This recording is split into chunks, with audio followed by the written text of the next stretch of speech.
휩싸이면서 지금 각종 사법기관으로부터 수사를 받고 있는 상황입니다. 그러니까 당선이 되더라도 어쩌면 직무정지되거나 또는 이 회장직에서 박탈될 수 있다 이런 얘기가 나오고 있기 때문에 많은 후보들이 지금 이번이 기회다라고 생각을 해서 출마를 했다고 볼 수 있겠는데요.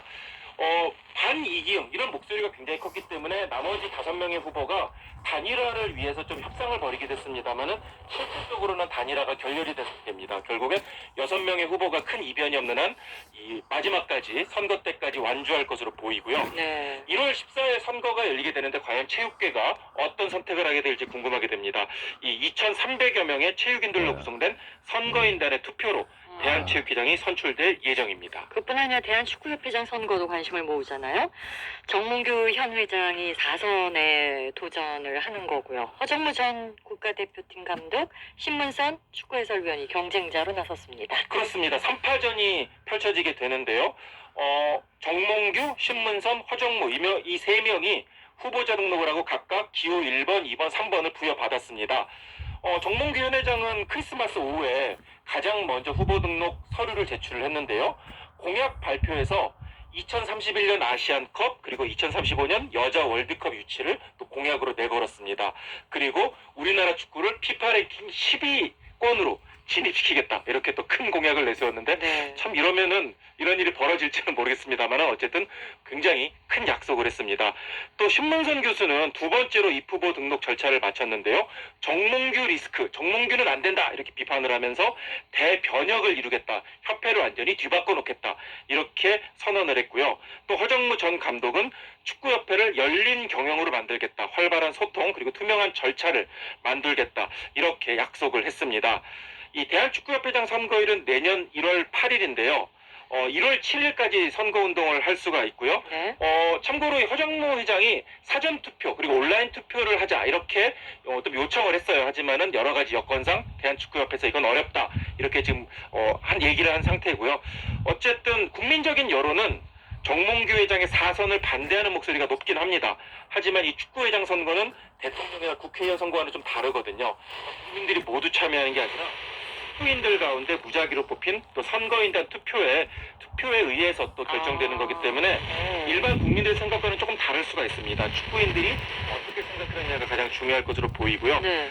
아무래도 정몽규 회장이 지난 12년 동안 이 협회를 이끌다 보니까 축구계 안팎에 이 영향력을 미치지 않은 곳이 없기 때문에 정몽규 회장의 4선 당선에 대한 예상이 높기는 합니다. 하지만 또 축구계 일각에서는 변화의 목소리를 냈기 때문에 과연 어떤 결과가 나올지는 유심히 지켜봐야 할 것 같습니다. 네. 대한체육회장 선거, 대한축구협회장 선거 소식 전해드렸습니다. 그리고 동남아시아에서 지금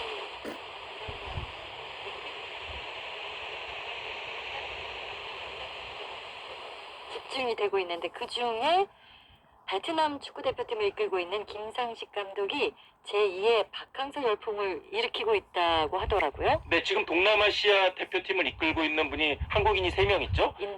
네. 인도네시아의 신태용 감독, 네. 그리고 하혁준 라오스 대표팀 예. 감독, 그리고 김상식 대표팀 베트남 대표팀 감독인데요. 네. 베트남이 이 미쓰비시컵 준결승 1차전에서 싱가포르를 2대0으로 눌렀습니다. 이 미쓰비시컵은 홈앤드 어웨이, 그러니까 우리 집에서 한 번 치르고 남의 집에 가서 한 번 치르고 이렇게 2번 치러서 합계 스코어로 승부를 가리게 되는데요.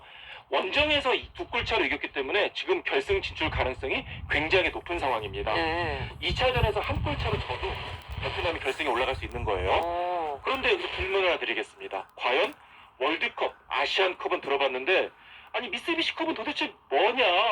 우리나라도 안 나가는데 도대체 이 대회를 우리가 왜 알아야 되느냐? 이렇게 생각하실지도 모르겠습니다. 이거 미쓰비시키는 그냥 공신 후원사 이름이고 네. 보통 명칭이 있잖아요. 공식 명칭이. 네, 동남아시아 축구 선수권 대회인데요. 예. 이 미쓰비시는 이 대회를 후원한 공식 후원사 이름이기 그렇죠. 때문에 보통 이 미쓰비시컵이라고 부르기도 합니다. 동남아시아 국가들이 참가하는 대회다 보니까 우리나라는 당연히 출전하지 않고요. 사실 솔직히 말하면 동남아시아 축구 잘 못하잖아요. 동남아시아 국가인데 피파 랭킹 100위 이내에 드는 팀이 한 팀도 없어요. 그런데 왜 이 감독들이 하는 축구를 우리가 관심을 가져야 되느냐? 바로 말씀하신 대로 우리나라 감독들이 지금 맞습니다. 대거 진출해 있기 때문에 특히 이 미쓰비시컵이 우리나라에서 큰 관심을 모으게 된 결정적인 계기가 있습니다. 바로 박항서 감독 때문이에요. 박항서 감독이 베트남에서 국민 영웅으로 또 올라서게 된 결정적인 계기가 바로 이 대회였습니다. 우승했었죠. 그게 그렇습니다. 언제였죠? 2018년 이 대회에서 베트남이 예. 우승을 차지해요. 그러면서 네. 베트남이 난리가 나게 되고요. 국민적인 영웅으로 떠오르게 된 겁니다.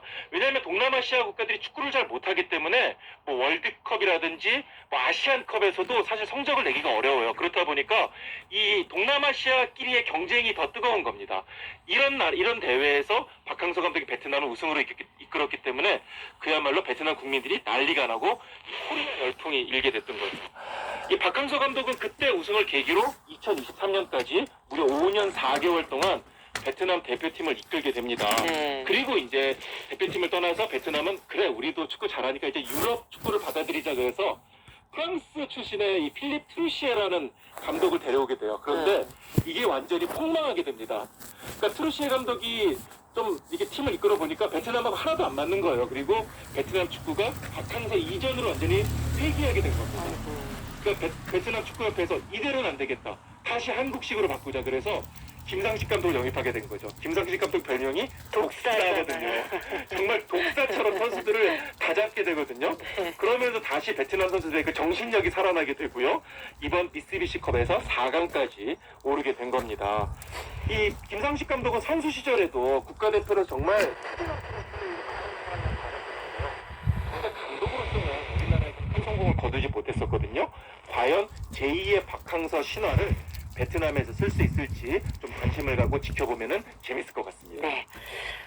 이번엔 탁구 소식인데요. 그 신유빈 선수와 전지희 선수가 이렇게 둘이 함께 복식조로 경기했을 때 응원하신 분들 많았을 겁니다. 그렇습니다. 예.